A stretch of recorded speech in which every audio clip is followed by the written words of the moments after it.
Mail and female ಪುರುಷ ಮತ್ತು ಮಹಿಳಾ ಅಭ್ಯರ್ಥಿಗಳು ಅರ್ಜಿಗಳನ್ನು ಸಲ್ಲಿಸಬಹುದು. ಕರ್ನಾಟಕದ ಎಲ್ಲ ಜಿಲ್ಲೆಯಿಂದ ಎಲ್ಲ ಅಭ್ಯರ್ಥಿಗಳು ಕೂಡ ಅರ್ಜಿಗಳನ್ನು ಸಲ್ಲಿಸಬಹುದಾಗಿರುತ್ತೆ. Multitasking staff, lower division clerk, upper division clerk ಮತ್ತು ಫ್ರೆಂಡ್ಸ್ ಕ್ಯಾಶಿಯರ್ ಅಸಿಸ್ಟೆಂಟ್ ಹಾಗೂ ಕ್ಲರ್ಕ್ ಉದ್ಯೋಗಗಳಿಗೆ ನೇಮಕಾತಿ ಹೊಸ ಅಧಿಸೂಚನೆ ಆಗಿರುತ್ತೆ. Both male and female. ನೋಡಿ, ಕರ್ನಾಟಕದ ಯಾವುದೇ ಜಿಲ್ಲೆಯಿಂದ ಕೂಡ ನೀವು ಕೂಡ ಅರ್ಜಿಗಳನ್ನು ಸಲ್ಲಿಸಬಹುದಾಗಿರುತ್ತೆ. SSLC, PUC, degree, diploma, ITI ಆದಂಥ ಅಭ್ಯರ್ಥಿಗಳು ಕೂಡ ಅರ್ಜಿಗಳನ್ನು ಸಲ್ಲಿಸಬಹುದು. ಯಾವ ರೀತಿಯಾಗಿ ಅರ್ಜಿಗಳನ್ನು ಸಲ್ಲಿಸಬೇಕಾಗುತ್ತೆ, ಏಜ್ ಕ್ರೈಟೇರಿಯಾ, ಸಂಬಳ ಇಂಥಾದ ಅಂದರೆ ಮುಂತಾದಂತಹ ವಿಷಯಗಳನ್ನು ಸಂಪೂರ್ಣವಾಗಿ ತಿಳಿಸ್ಕೊಡ್ತೀನಿ. ವಿಡಿಯೋನ ಕೊನೆವರೆಗೆ ಮಾತ್ರ ನೋಡಿದ್ರೆ ಯಾವ ರೀತಿಯಾಗಿ ಅಪ್ಲೈ ಮಾಡಬೇಕು ಅನ್ನುವಂಥ ಮಾಹಿತಿ ಕೂಡ ನಿಮಗೆ ತಿಳಿಯುತ್ತೆ. ವಿಡಿಯೋನ ಕೊನೆವರೆಗೆ ನೋಡಿ.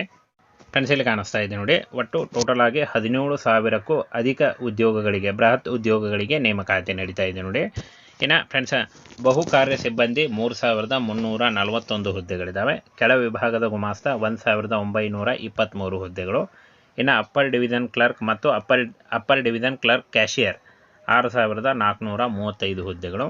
ಇನ್ನು ಮುಖ್ಯ ಗುಮಾಸ್ತ ಸಹಾಯಕ 3,415 ಹುದ್ದೆಗಳು. ಸಾಮಾಜಿಕ ಭದ್ರತಾ ಅಧಿಕಾರಿ, ಮ್ಯಾನೇಜರ್ ಗ್ರೇಡ್ 2 ಸೂಪ್ರಿಟೆಂಡೆಂಟ್ ಈ 2,596 ಹುದ್ದೆಗಳಿಗೆ ನೇಮಕಾತಿ ನಡೀತಾ ಇದೆ ನೋಡಿ. ಇಷ್ಟೊಂದು ಹುದ್ದೆಗಳಿದ್ದಾವೆ. ಈ ಒಂದು ಹುದ್ದೆಗಳಿಗೆ ಆಯ್ಕೆ ಮಾಡಿಕೊಂಡು ನೀವು ಅರ್ಜಿಗಳನ್ನು ಸಲ್ಲಿಸಬಹುದು. ಹಾಗೆ ಒಬ್ಬ ಅಭ್ಯರ್ಥಿ ಒಂದೇ ಹುದ್ದೆಗೆ ಮಾತ್ರ ಅರ್ಜಿಗಳನ್ನು ಸಲ್ಲಿಸಬಹುದಾಗಿರುತ್ತೆ. ಇನ್ನು ಫ್ರೆಂಡ್ಸ್, ಡಿಗ್ರಿಯಲ್ಲಿ ಫೈನಲ್ ಇಯರ್ ಓದ್ತಾ ಇರುವಂಥ ಅಭ್ಯರ್ಥಿಗಳು ಕೂಡ ಆನ್ಲೈನ್ ಮೂಲಕ ಅಫಿಷಿಯಲ್ ವೆಬ್ಸೈಟ್ಗೆ ಹೋಗಿ ನೀವು ಅರ್ಜಿಗಳನ್ನು ಸಲ್ಲಿಸಬಹುದಾಗಿರುತ್ತೆ. ಆನ್ಲೈನ್ ಅರ್ಜಿಗಳನ್ನು ಸಲ್ಲಿಸಬೇಕು ನೋಡಿ. SSLC, PUC, ಡಿಗ್ರಿ ಮಾಡಿದಂಥ ಅಭ್ಯರ್ಥಿಗಳು ಅರ್ಜಿಗಳನ್ನು ಸಲ್ಲಿಸಬಹುದು. ಇನ್ನು ನೋಡಿ, ಇಲ್ಲಿ ಯಾವ ಒಂದು ಹುದ್ದೆಗೆ ಯಾವ ಅರ್ಹತೆ ಅಂತ ನೋಡೋದಾದರೆ, ಬಹು ಕಾರ್ಯ ಸಿಬ್ಬಂದಿ ಮಲ್ಟಿಟಾಸ್ಕಿಂಗ್ ಸ್ಟಾಫ್ SSLC ಕೇಳಿದ್ದಾರೆ. ಕೆಳ ವಿಭಾಗದ ಗುಮಾಸ್ತ ಡಿಗ್ರಿ ಅಥವಾ PUC. ಅಪ್ಪರ್ ಡಿವಿಷನ್ ಕ್ಲರ್ಕ್ ಮತ್ತು ಅಪ್ಪರ್ ಡಿವಿಷನ್ ಕ್ಲರ್ಕ್ ಕ್ಯಾಶಿಯರ್ ಪದವಿ ಎನಿ ಡಿಗ್ರಿ ಕೇಳಿದ್ದಾರೆ.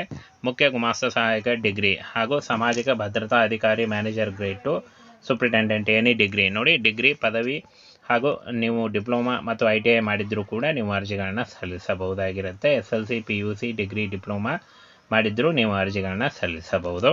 ಹಾಗೇನ ಫ್ರೆಂಡ್ಸ್, ಯಾವ ಒಂದು ಹುದ್ದೆಗೆ ಎಷ್ಟು ಸಂಬಳ ಅಂತ ನೋಡೋದಾದರೆ, ಬಹುಕಾರ್ಯ ಸಿಬ್ಬಂದಿ 18,000ದಿಂದ 56,000. ಇನ್ನು ಕೆಳ ವಿಭಾಗದ ಗುಮಾಸ್ತ 19,000ದಿಂದ 63,000. ಇನ್ನು ಅಪ್ಪರ್ ಡಿವಿಷನ್ ಕ್ಲರ್ಕ್ ಕ್ಯಾಶಿಯರ್ 25,000ದಿಂದ 81,000. ಮುಖ್ಯ ಗುಮಾಸ್ತ ಸಹಾಯಕ 35,000ದಿಂದ 1,12,000. ಇನ್ನು ಸಾಮಾಜಿಕ ಭದ್ರತಾ ಅಧಿಕಾರಿ ಮ್ಯಾನೇಜರ್ ಗ್ರೇಡ್ 2 ಸೂಪ್ರಿಟೆಂಡೆಂಟ್ 44,000ದಿಂದ 1,42,000 ನೋಡಿ. ಇಷ್ಟೊಂದು ಒಂದು ಸಂಬಳ ಇರುತ್ತೆ. ಇದು ಜಾಸ್ತಿ ಕೂಡ ಆಗ್ತಾ ಹೋಗುತ್ತೆ. ಸಂಪೂರ್ಣವಾಗಿ ಕೇಂದ್ರ ಸರ್ಕಾರಿ ಉದ್ಯೋಗಗಳಾಗಿರ್ತವೆ. ಇದೊಂದು ಕರ್ನಾಟಕ ಸೇರಿ ಆಲ್ ಓವರ್ ಇಂಡಿಯಾದಲ್ಲಿ ಜಾಬ್ಸ್ ಇರುತ್ತೆ ನೋಡಿ. 17,000 ಹುದ್ದೆಗಳಿದ್ದಾವೆ. ಟೋಟಲ್ ಆಗಿ 17,000 ಹುದ್ದೆಗಳಿದ್ದಾವೆ. ಈ ಒಂದು 17,000 ಹುದ್ದೆಗಳು ಕರ್ನಾಟಕದಲ್ಲೂ ಕೂಡ ಇರುತ್ತೆ. ಕರ್ನಾಟಕ ಸೇರಿ ಆಲ್ ಓವರ್ ಇಂಡಿಯಾದಲ್ಲಿ ಜಾಬ್ಸ್ ಇರುತ್ತೆ. ಹಾಗೇನೆ ಫ್ರೆಂಡ್ಸ್, 18 ವರ್ಷದಿಂದ 30 ವರ್ಷದ ಒಳಗಿನವರು ಅರ್ಜಿಗಳನ್ನು ಸಲ್ಲಿಸಬಹುದಾಗಿರುತ್ತೆ. ಇನ್ನು ಬಹುಕಾರ್ಯ ಸಿಬ್ಬಂದಿ 18 ವರ್ಷದಿಂದ 25 ವರ್ಷಗಳು. ಕೆಳ ವಿಭಾಗದ ಗುಮಾಸ್ತ ಡಿಗ್ರಿ ಕೇಳಿದ್ದಾರೆ. ಹಾಗೇನೆ ಫ್ರೆಂಡ್ಸ್, ಇದಕ್ಕೂ ಕೂಡ 18ರಿಂದ 30 ವರ್ಷಗಳು. ಅಪ್ಪರ್ ಡಿವಿಷನ್ ಕ್ಲರ್ಕ್ 18ರಿಂದ 27 ವರ್ಷಗಳು. ಹಾಗೆ ಮುಖ್ಯ ಸಹಾಯಕ 18ರಿಂದ 30 ವರ್ಷ. ಇನ್ನು ಸಾಮಾಜಿಕ ಭದ್ರತಾ ಅಧಿಕಾರಿ ಮತ್ತು ಮ್ಯಾನೇಜರ್ ಗ್ರೇಡ್ 2 ಸೂಪ್ರಿಟೆಂಡೆಂಟ್ 30 ವರ್ಷ ಆದಂಥ ಅಭ್ಯರ್ಥಿಗಳು ಅರ್ಜಿಗಳನ್ನು ಸಲ್ಲಿಸಬಹುದು. ಇನ್ನು ಫ್ರೆಂಡ್ಸ್, ಇಲ್ಲಿ ನೋಡಿ, ಉದ್ಯೋಗಿಗಳ ರಾಜ್ಯ ವಿಮಾ ನಿಗಮ ನೋಡಿ, ಸಂಪೂರ್ಣವಾಗಿ ಗೌರ್ಮೆಂಟ್ ಒಂದು ಹಾಸ್ಪಿಟಲಲ್ಲಿ ನೇಮಕಾತಿ ಆಗುತ್ತೆ ನೋಡಿ. ಒಟ್ಟು ಹುದ್ದೆಗಳ ಸಂಖ್ಯೆ 17,710 ಹುದ್ದೆಗಳಿದ್ದಾವೆ.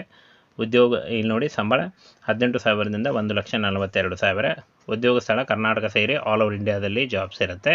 ಫ್ರೆಂಡ್ಸ್, 10,000ಕ್ಕೂ ಅಧಿಕ ಉದ್ಯೋಗಗಳು ಕರ್ನಾಟಕದಲ್ಲೇ ಇದೆ. ಹಾಗೆ ಇನ್ನು ಅಪ್ಲೈ ಮಾಡೋ ಆನ್ಲೈನ್ ಮೂಲಕ ಇಲ್ಲಿ ನೋಡಿ, ಈ ಒಂದು ಅಫಿಷಿಯಲ್ ವೆಬ್ಸೈಟಿಗೆ ಹೋಗಿ ನೀವು ಅರ್ಜಿಗಳನ್ನು ಸಲ್ಲಿಸಬಹುದಾಗಿರುತ್ತೆ. ಇನ್ನು ಯಾವುದೇ ರೀತಿಯ ಅರ್ಜಿ ಶುಲ್ಕ ಇರೋದಿಲ್ಲ. ಫ್ರೀಯಾಗಿ ನೀವು ಅರ್ಜಿಗಳನ್ನು ಸಲ್ಲಿಸಬಹುದು. ಹಾಗೆ ಆಯ್ಕೆ ಪ್ರಕ್ರಿಯೆ ನೋಡೋದಾದರೆ, ಲಿಖಿತ ಪರೀಕ್ಷೆ ಮತ್ತು ಸಂದರ್ಶನದ ಮೂಲಕ ಆಯ್ಕೆಯನ್ನು ಮಾಡಿಕೊಳ್ಳಲಾಗುತ್ತೆ. ಇನ್ನು ಫ್ರೆಂಡ್ಸ್, ಪ್ರಮುಖ ದಿನಾಂಕಗಳನ್ನು ನೋಡೋದಾದರೆ, ಒಂದು ಅರ್ಜಿ ಸಲ್ಲಿಕೆ ಶುರುವಾಗುತ್ತೆ ನೋಡಿ. ಆನ್ಲೈನ್ ಮೂಲಕ ಅಫಿಷಿಯಲ್ ವೆಬ್ಸೈಟಿಗೆ ಹೋಗಿ ನೀವು ಅರ್ಜಿಗಳನ್ನು ಸಲ್ಲಿಸಬಹುದಾಗಿರುತ್ತೆ. ಸಂಪೂರ್ಣವಾಗಿ ಕಾಯಂ ಉದ್ಯೋಗಗಳು ಹಾಗೆ ಸೆಂಟ್ರಲ್ ಗೌರ್ಮೆಂಟ್ ಉದ್ಯೋಗಗಳಾಗಿರ್ತವೆ.